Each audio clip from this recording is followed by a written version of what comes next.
భాషాభిమానులకి ప్రజానికాలందరికీ కూడా శుభాకాంక్షలు తెలియజేస్తా ఉన్నాం. ఒకసారి వారి యొక్క సేవలు, వాళ్ళ తెలుగు భాషకు వారు చేసిన సేవ మన గుంటూరు జిల్లాకు వారు ప్రపంచ తెలుగు సాహిత్యంలో ఒక గొప్ప సాహిత్యాన్ని, మధ్య కవిత్వంలో ఒక మధురమైన సాహిత్యాన్ని సృష్టించినటువంటి మహాకవి గుర్రం జాషువా వారు తెలుగువారు అవ్వటం, వారు మన జిల్లాకు చెందినవారు అవ్వడం అనేది నిజంగా మనందరికీ గర్వకారణం.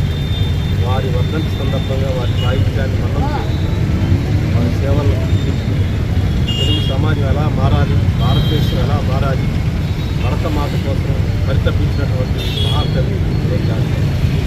భరతమాత స్వాతంత్రం ఉద్యమంలో కూడా పాల్గొని మహాత్మా గాంధీ శిష్యుడుగా అనేక కార్యక్రమాలు, అనేక సాహిత్య సృష్టి చేసినటువంటి వ్యక్తి గుర్రం జాషువా.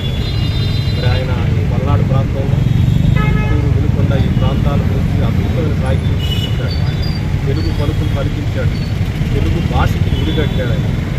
తెలుగు గుడిగారానికి గుడికట్టాడు ఆయన. అలాంటి పల్నాడు జిల్లాకు కానీ, గుంటూరుకు కానీ జాషువా జిల్లా అని నామకరణం చేయాలని కూడా చాలా కాలంగా జాషువా అభిమానులు, సాహిత్య అభిమానులు అడుగుతూ ఉన్నారు.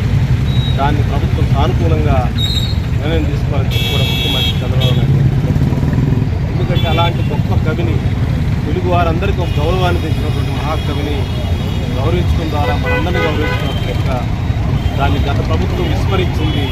కనీసం చంద్రబాబు నాయుడు గారన్నా దాని విషయమై ఆయన భాషాభిమాని కాబట్టి ఆయన సానుకూల చూడాలని చెప్పి విజ్ఞప్తి చేస్తారు. సాహిత్యాన్ని, ఆయన ఆదర్శాలను, ఆయన యొక్క భావజాలాన్ని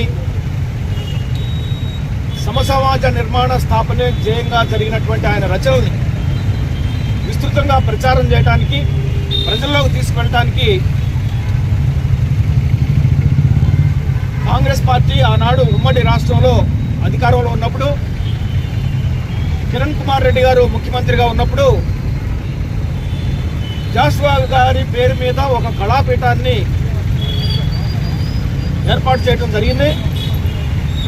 అధికారికంగా ఉమ్మడి రాష్ట్రంలో జాషువా గారి పేరు మీద ఏర్పాటు చేసినటువంటి కళాపీఠం ఏదైతే ఉందో ఆ కళాపీఠానికి ప్రభుత్వ పరంగా నిధులు కూడా సమకూర్చడం జరిగింది. అంటే జాషువా గారి యొక్క కళాపీఠానికి సంబంధించినటువంటి ఢిల్లీలో ఈరోజు జగన్ గారు ధర్నా చేస్తున్నారు. ఏంటంటే జాషువా గారు గాంధీ గారి శిష్యుడు. ఆయన టోపీ మీద పద్యం రాశారు. జాషువా గారు గాంధీ గారి మీద చాలా మంచి పద్యాలు రాశారు. స్వాతంత్రోద్యమ పద్యాలు రాశారు. తెలుగు వీరుల గురించి పద్యాలు రాశారు. టోపీ గురించి ప్రత్యేక పద్యం రాశారు. అందుకే టోపీ